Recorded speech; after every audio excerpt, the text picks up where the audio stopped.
Parshas Koirach. This weekend says in the Parsha, Koirach said, Ki kolu aidu kilam kedoshim madia tisnasi al kahal Hashem.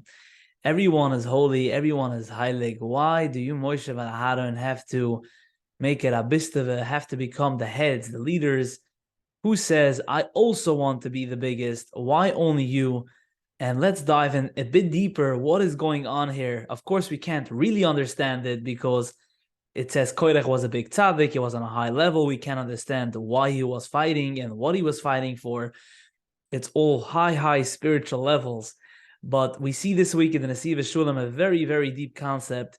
He talks all about the ego and what is going on with the ego and why the ego is so bad. So let's talk a bit about that.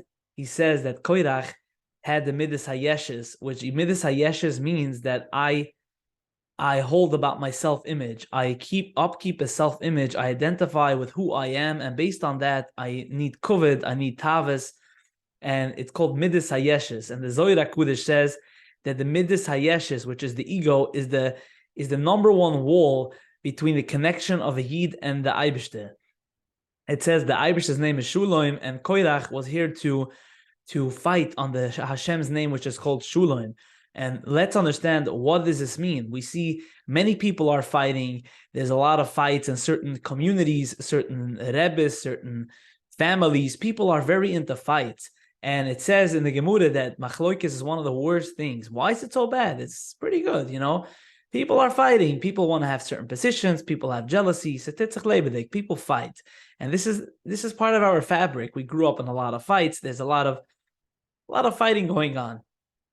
And we see here with Koirach, Mamish was such a bad sin that the whole earth opened up and just swallowed them alive. Hashem did such a thing. What is going on? What is so bad about it? And so let's go into ourselves a bit deeper. We see by the Maluchim, there's thousands of millions of Maluchim. Everyone has their own tafkid on this world. Everyone has their own job and their own position. And we see there is no jealousy between Maluchim. There is v'noistim b'yahavu reshiz zeluzeh. They could really be in harmony. And why is there such a fight between the humans? When you come here on earth, every little person is like, okay, that person is bigger than me. I don't want to go. I don't want to say hello. I don't want to this. I don't want to that. We get triggered.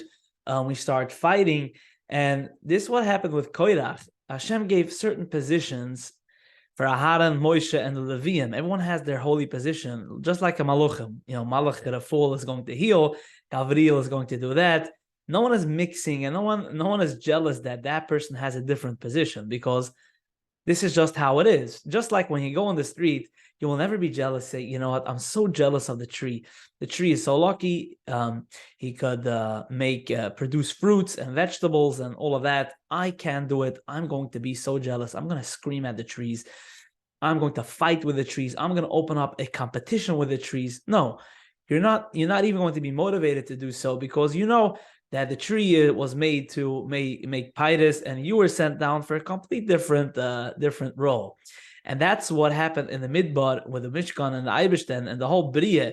Everything has at its core a real thing that it was put here down for a special reason. And even every human being has its own vertical of why it was put down, based on your history, based on your talents, based on your future, based on your family, based on your city, based on where you're at now.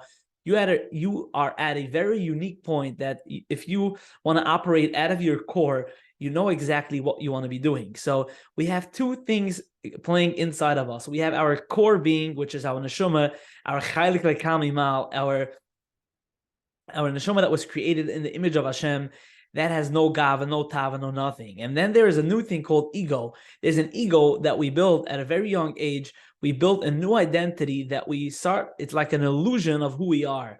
It's nothing real about it, but in order for us to cope on this world, when we're very young, we create an image of who we are, if we're good, if we're bad, if we're big or small. All of these perceptions, how we perceive the world, is all included in the ego. Now, the ego has usually four main fears. There's the fear of rejection, the fear of failure, the fear of the unknown, and the fear of being out of control. That is the fear of the ego, which means the ego is scared that when anything threatens these four fears, the ego is going to melt down. It's going to melt down. When people are going to say that I am silly, what is going to happen? My ego, my self-image is going to melt down.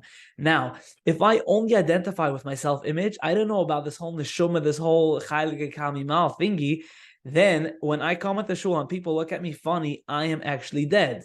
I'm going to do crazy things in order for me to gain power, kavod, and recognition because I identify with my ego. And now we start understanding what happened with Korach. Korach identified with their yeshes, as the Nesiv Shulam said, identified with his ego, and his ego couldn't stand for some reason that Moshe Rabbeinu was on a higher level that his ego perceived to be higher. His ego thought that being a Kohen, being a Moshe Rabbeinu was a higher level. But it says in the Torah, Ish Moshe unav moed mikol udam, says the Neshiva Shulam, Moshe Rabbeinu had zero ego. He was b'chinas malach. He was like a malach.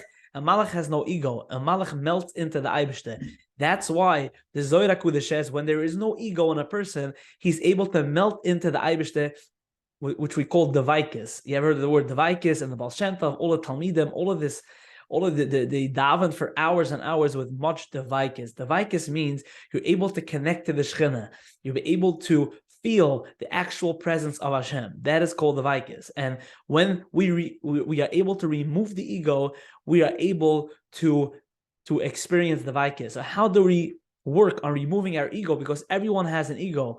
We were born and we were trained based on our habits that Hashem actually made it happen because He wanted we should grow.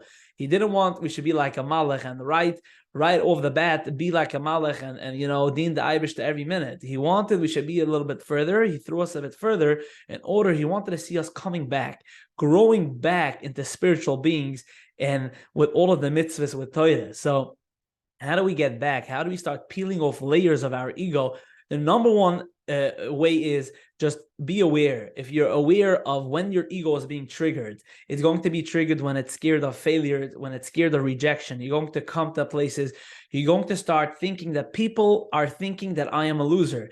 That is a threat to your ego. That is a beautiful opportunity for you to surrender into the flames and start feeling like, yes, okay, I don't mind if people think that I'm silly because who am I? I am way higher than that. I am behind the scenes. There is something way, way higher than your whole persona of business and whatever persona you have. If you're a nice family man, or if you're a big mayor, or if you're a big real estate person, behind all of these fake personas, which go when you die, actually, all of these things go out of the window in a second.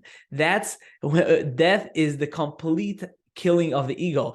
That's what Hashem did. He opened the ground. He said, gone, you're gone. There's nothing with your voice. Everything is gone. There is nothing. You're back to the neshama. You're back in the olam elyon, in which you basically are egoless.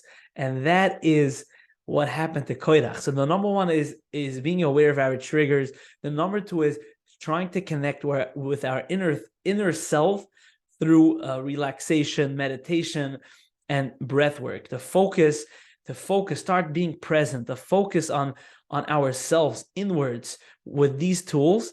That brings you into less and less thinking about the ego. The ego is in the mind usually, and your real being, your core, is in your heart. As it says in Krishma,